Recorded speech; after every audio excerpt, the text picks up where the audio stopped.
নবম হিজরির ঘটনা। বিষ্ণু ইসলাম তাবুকের যুদ্ধে গেলেন। বিশ্বনবী তাবুকের ময়দানে আসছে শুই না কাফের মুশরিকের আন্ডা বাচ্চা সব দৌড়। কারণ বিশ্বনবী কোনো যুদ্ধে গেলে বা কোনো জায়গায় দাঁড়ালে ওনার ডানে বায়ে সামনে পেছনে 1 মাসের এরিয়ার মধ্যে যদি কোনো কাফের মুশরিক থাকে তাদের অন্তরের ভেতরে বিশ্বনবীর ব্যাপারে ভয় আর ধুকধুকানি তৈরি করে দেয় কে? বিশ্বনবী তাবুকের ময়দানে গেলেন। রোমান সাম্রাজ্যের খ্রিস্টান সৈনিকেরা যখন জানতে পারলো বিশ্বনবী এসেছে, সব সৈনিক নিয়ে দৌড়। আইজো দৌড়, কাইলো দৌড়, কই যুদ্ধের দরকার নাই, ভিক্ষা লাগবো না, আগে কুত্তা ঠেকান, সব দৌড়। কোন যুদ্ধ ছাড়াই বিশ্বনবী জিতে গিয়েছে, কোন সুবহানাল্লাহ। বিশ্বনবী আল্লাহর শুকরিয়া করলেন। হঠাৎ বিশ্বনবী দেখলেন আকাশের সূর্যের আলো ক্ষীণ হতে শুরু করেছে, কমতে শুরু করেছে। তিনি খেয়াল করে দেখলেন এর কারণ সাইয়েদনা জিব্রাইল বিশাল ফেরেশতাদের বহন নিয়ে পৃথিবীতে নেমে আসছেন। পড়েন সুবহানাল্লাহ।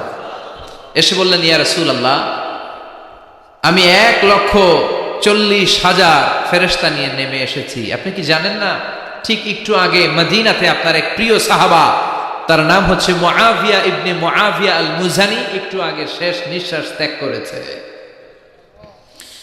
বিশ্বনবী বললেন, ইন্না লিল্লাহি ওয়া ইন্না ইলাইহি রাজিউন। সাইয়েদনা জিব্রাইল বললেন, ও নবী, আপনি কি আপনার প্রাণের সাহাবীর জন্য গায়েবানা জানাজা পড়বেন না? বিশ্বনবী বললেন, অবশ্যই পড়ব। গায়েবানা জানাজা চিনেন তো? এটা পড়া কিন্তু সুন্নাহ। সামনে লাশ নাই, কিন্তু আমি ইমাম, সবাই দাঁড়ালেন পেছনে, আল্লাহু আকবার, 4টা তাকবীর দিয়ে আমরা নামাজ পড়লাম, মৃত ভাইয়ের জন্য দোয়া করলাম। এটার বলে গায়েবানা জানাজা। সুবহানাল্লাহ পড়েন। বিশ্বনবী বললেন, অবশ্যই পড়ব। সাহাবীদের মধ্যে ঘোষণা দিলেন, ও সাহাবারা, তোমাদের ভাই মুআবিয়া ইবনে মুআবিয়া আল মুজানি কিছুক্ষণ আগে মদিনাতে ইন্তেকাল করেছে। তোমাদের ভাইদের জন্য সবাই বাইরে বের হয়ে আসো, এই মাত্র এই মুহূর্তে আমরা গায়েবানা জানাজা পড়ব। বিশ্বনবী প্রথম কাতারে দাঁড়ালেন। হাজার হাজার সাহাবারা লাইন ধরে দাঁড়ালো। সাইয়েদনা জিব্রাইল 1,40,000 ফেরেশতা নিয়ে সাহাবাদের পেছনে 2টা লাইনে দাঁড়িয়ে গেলেন। প্রথম লাইনে 70,000, দ্বিতীয় লাইনে আরো 70,000, 1,40,000 ফেরেশতাদের বহর। আর সাহাবারা মিলে আল্লাহু আকবার বলে গায়েবানা জানাজা শুরু করলেন। নামাজ শেষ। বিশ্বনবী তো অবাক, ঘটনা কি? কোন সাহাবীর গায়েবানা জানাজায় তো ফেরেশতা নামে না আকাশের উপর থেকে। বিশ্বনবী জিজ্ঞেস করলেন, জিব্রাইল, কোন সাহাবীর গায়েবানা জানাজায় তোমরা আকাশ থেকে এত ফেরেশতার বহর নিয়ে নামো নাই? কি এমন আমল করেছে আমার মুআবিয়া?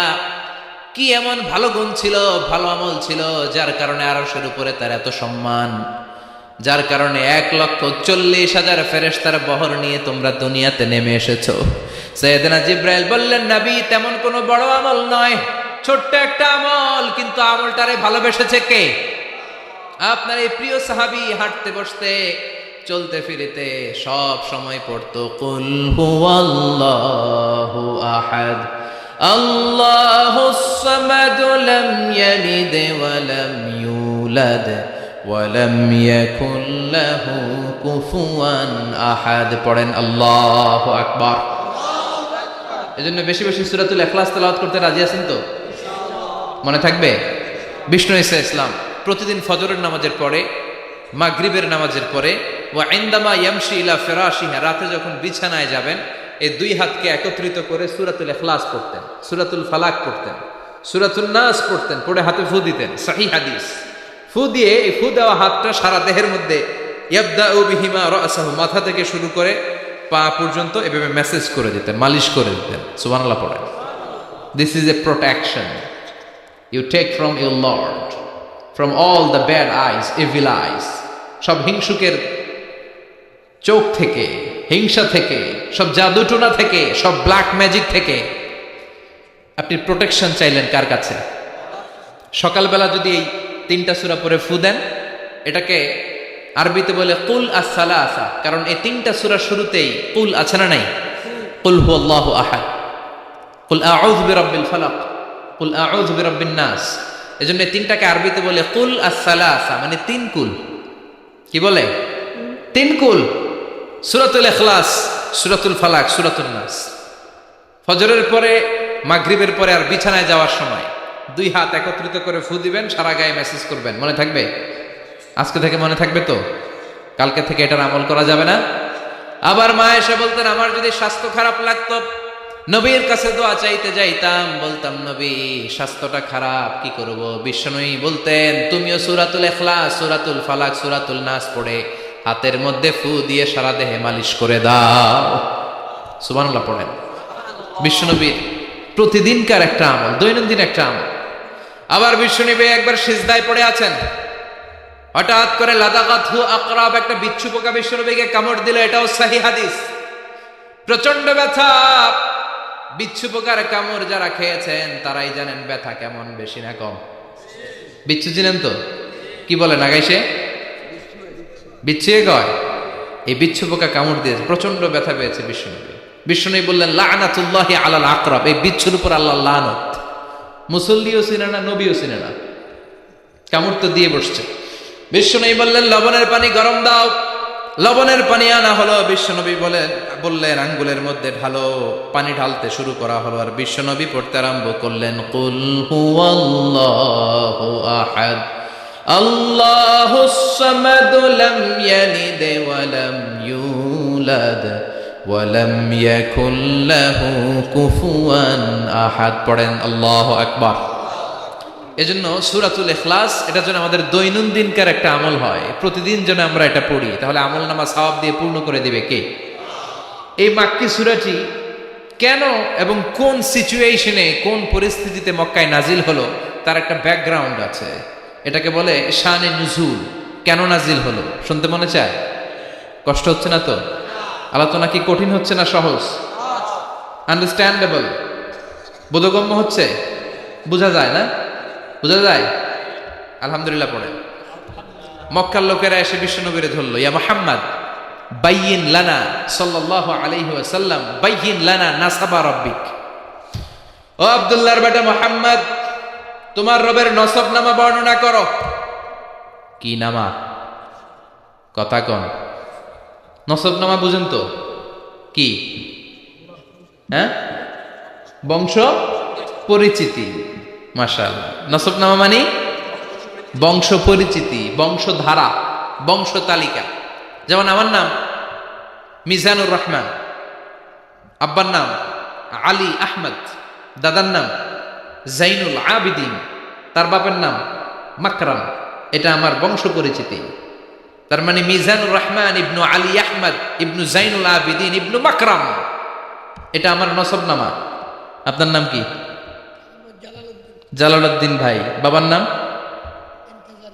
এন্তাজ আলী। এর বাবার নাম বুঝলা গেছি। হ্যাঁ, ইনসাফ আলী। তার বাবার নাম হ্যাঁ ফেলাইছি। আপনার আব্বার নাম মোহাম্মদ আব্দুল লতিফ। দাদার নাম, তার বাবার নাম হ্যাঁ ফেলাইছি। আমি তো কমপক্ষে 4টা বলছি নাকি? বিশ্বনবীর বাবার নাম আব্দুল্লাহ, তার বাবার নাম আব্দুল মুত্তালিব, তার বাবার নাম হাশিম, তার বাবার নাম আব্দে মানাফ, তার বাবার নাম কিলাব, তার বাবার নাম কুসাই, তার বাবার নাম মুররা, তার বাবার নাম গালেব, তার বাবার নাম ফেহের। এভাবে যেতে যেতে আদনান, যেতে যেতে ইসমাইল, যেতে যেতে তার বাবার নাম ইব্রাহিম, যেতে যেতে যেতে শীস আলাইহিস সালাম, তার বাবার নাম আদম আলাইহিস সালাম। 50 জেনারেশনস, 50টা বংশ পরিক্রমা আছে। 50টা বংশের ব্যবধানে বিশ্বনবী সাইয়েদনা আদমের সাথে মিলে গেছে। পড়েন সুবহানাল্লাহ। তার মানে মুহাম্মদ ইবনে আব্দুল্লাহ ইবনে আব্দুল মুত্তালিব ইবনে হাশিম ইবনে আব্দে মানাফ ইবনে কিলাব ইবনে মুররা, এইভাবে বিশ্বনবীর নসবনামা। কথা বুঝতে পেরেছেন? বিশ্বনবীর কাছে এসে মক্কার লোকেরা বলে, মুহাম্মদ বাইয়িন লানা নাসাবা রাব্বিক, তোমার আল্লাহর নসবনামাটা কও। তোমার আল্লাহর বাবার নাম কি? উনার বাবার নাম কি? উনার বাপের নাম কি? উনার বাপের নাম কি? তার বাপের নাম কি? এরা মনে করছে আল্লাহর নসব নামাজ। নাউজুবিল্লাহ পড়বেন না? ও মুহাম্মদ, সবসময় আল্লাহর কথা বলো, আল্লাহর দাওয়াত দাও, আল্লাহর সিজদা দিতে বলো, আল্লাহর জিকির করতে বলো, আল্লাহর নসব নামাটা শোনাও। আল্লাহর বাবার নাম কি, দাদার নাম কি, পরদাদার নাম কি? বিশ্বনবী রেগে গেলেন। সাইয়েদনা জিব্রাইল বললেন, ও নবী রাখবেন না, রেগে যাওয়ার দরকার নাই। ওদের প্রশ্নের উত্তর দেওয়ার জন্য ছোট্ট একটা সূরা আরশের উপর থেকে নাজিল করেছে কে? ও নবী, ওদের মুখের উপর আপনি শক্ত ভাষায় বলে দেন, আল্লাহর কোনো নসবনামা নাই, আল্লাহর বাবা দাদা কিচ্ছু নাই। আপনি পড়েন, কুল হুয়াল্লাহু আহাদ আল্লাহুস সামাদ লাম ইয়ালিদ ওয়া লাম ইউলাদ ওয়া লাম ইয়াকুল লাহু কুফুয়ান আহাদ। পড়েন সুবহানাল্লাহ। কুল হুয়াল্লাহু আহাদ। ও নবী আপনি বলেন, তিনি হলেন আল্লাহ, তিনি হলেন আহাদ, একক, একক। আল্লাহুস সামাদ, তিনি অমুখাপেক্ষী। লাম ইয়ালিদ ওয়া লাম ইউলাদ, জন্ম দেয় নাই, কারো কাছ থেকে জন্ম নেয়ও নাই। ওয়া লাম ইয়াকুল লাহু কুফুয়ান আহাদ, গোটা বিশ্বে তার মতো কেউ নাই, তিনি তার মতো। কাফিররা তো টাসকি খেয়ে গেছে, সুবহানাল্লাহ পড়ে। আবার এর শানে নুজুলে আরেকটা বর্ণনা পাওয়া যায়, মুশরিকরা এসে বলল, ইয়া মুহাম্মদ বাইয়িন লানা জিনসা রাব্বিক, তোমার রব কি দিয়ে তৈরি বলো। ও মুহাম্মদ, আমরা মানুষ মাটির তৈরি, ফেরেশতারা জিনের তৈরি, ফেরেশতারা নূরের তৈরি, আর জিন জাতি হলো আগুন দিয়ে তৈরি, আমাদের ঘরের আসবাবপত্রগুলো কাঠের তৈরি। এবার বলো তোমার আল্লাহ কিসের তৈরি? আহুয়া মিন ফিদ্দা, তোমার আল্লাহ কি রূপার তৈরি? রূপার খোদা? আহুয়া মিন যাহাব, নাকি সোনার খোদা, স্বর্ণ দিয়ে বানানো আল্লাহ? আহুয়া মিন খাশাব, নাকি কাঠ দিয়ে বানানো তোমার আল্লাহ? কি দিয়ে বানানো বলো? বিশ্ব নবীর কাছে তখন জিব্রাইল আয়াত নাজিল করলেন আর বললেন, নবী ওদের প্রশ্নের জবাব আপনি এই সূরা দিয়ে পড়েন আর বলেন, কুল হুয়াল্লাহু আহাদ আল্লাহুস সামাদ লাম ইয়ালিদ ওয়া লাম ইউলাদ ওয়া লাম ইয়াকুল লাহু কুফুয়ান আহাদ। পড়েন সুবহানাল্লাহ। সাইয়েদনা মুসা আলাইহিস সালাম বললেন, আল্লাহ সারাদিন কাজ করার পরে আমরা ঘুমিয়ে যাই, আয়াগলিবুকান নাওম, আপনার কি ঘুমে ধরে না? আয়াগলিবুকান নাওম, ঘুম কি আপনাকে পাকড়াও করে? আপনার কি ঘুমে ধরে না? আমি তো সারাদিন ছাগল চড়াই, বনি ইসরায়েলের মধ্যে দাওয়াতি কাজ করি, ক্লান্ত শ্রান্ত শরীর রাত্রিবেলা ঘুমিয়ে পড়ে, আপনার কি ঘুমে ধরে না? শুনতেছেন? মনোযোগ আছে না গেছে? কষ্ট হচ্ছে? তাকবীর দেন, লিল্লাহি তাকবীর। আর জোরে পড়েন, লিল্লাহি তাকবীর। আয়াগলিবুকান নাওম, আল্লাহ আপনার কি ঘুমে ধরে? আল্লাহ বললেন, মুসা তুর পাহাড়ের উপরে দাঁড়া, দুইটা গ্লাসের ভেতরে পানি নাও, পানি নিয়ে তুর পাহাড়ের উপরে ঠায় দাঁড়িয়ে থাকো। সাইয়েদনা মুসা আলাইহিস সালাম পানি ভর্তি দুইটা গ্লাস নিয়ে দাঁড়িয়ে রইলেন। আবার জিজ্ঞেস করতে শুরু করলেন, আল্লাহ আয়াগলিবুকান নাওম, আপনার কি ঘুমে ধরে? আল্লাহ বললেন, no talk, no more question, কোনো কথা নাই, দাঁড়িয়ে থাকো। সাইয়েদনা মুসা আলাইহিস সালাম দাঁড়িয়ে রইলেন। 1 ঘন্টা পরে আবার আল্লাহরা জিজ্ঞেস করলেন, আল্লাহ আয়াগলিবুকান নাওম, আপনার কি ঘুমে ধরে? আল্লাহ বলে, কথা বলা যাবে না, no talk, no more question, দাঁড়িয়ে থাকো। 3 ঘন্টা পরে আবার বললেন, আল্লাহ আপনার ঘুমে ধরে কিনা? আল্লাহ কিছু বলে না। সাইয়েদনা মুসা আলাইহিস সালাম বললেন, আল্লাহ জিজ্ঞাসা করলাম কি করতে কইলেন কি? আল্লাহ বলে, মুসা কোনো কথা নাই, দাঁড়িয়ে থাকো, যেটা হুকুম করেছি তামিল করো। 4 ঘন্টা যায়, 5 ঘন্টা যায়, কোমরে ব্যথা আছে না নাই? মশার কামড় আছে না নাই? আর ঘুমকে আল্লাহ অর্ডার করলেন, ও ঘুম, মুসাকে তুই চেপে ধর। কি কর? মুসা আলাইহিস সালাম এমনি সেমনি ডানে বায়ে কোনোভাবে দাঁড়িয়ে থাকতে পারে না, এদিকে ঘুম আসলে ওদিকে পড়ে। 5 ঘন্টা পরে কাত হয়ে জমিনে পড়ে যায়, ঘুমের ধাক্কায় কাত হয়ে জমিনে পড়ে যায়, গ্লাসগুলো ভেঙে ভেঙে খান খান হয়ে যায়। আল্লাহ ডেকে বললেন, ও মুসা বেশি কিছু দেই নাই, কেবলমাত্র শুধুমাত্র 2টা পানি ভর্তি গ্লাস হেফাজতের দায়িত্ব দিয়েছিলাম, ঘুমের কারণে হেফাজত করতে পারো?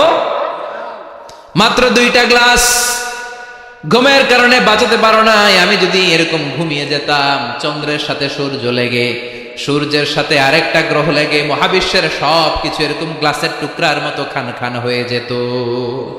লা তাখুযুহু সিনাতুন ওয়ালা নাওম, আল্লাহর ঘুম নাই। ঘুমের আগে যে অনেকের ঝিমুনি ধরে, তন্দ্রা ধরে, এই তন্দ্রাও নাই। চিল্লায় বলেন সুবহানাল্লাহ।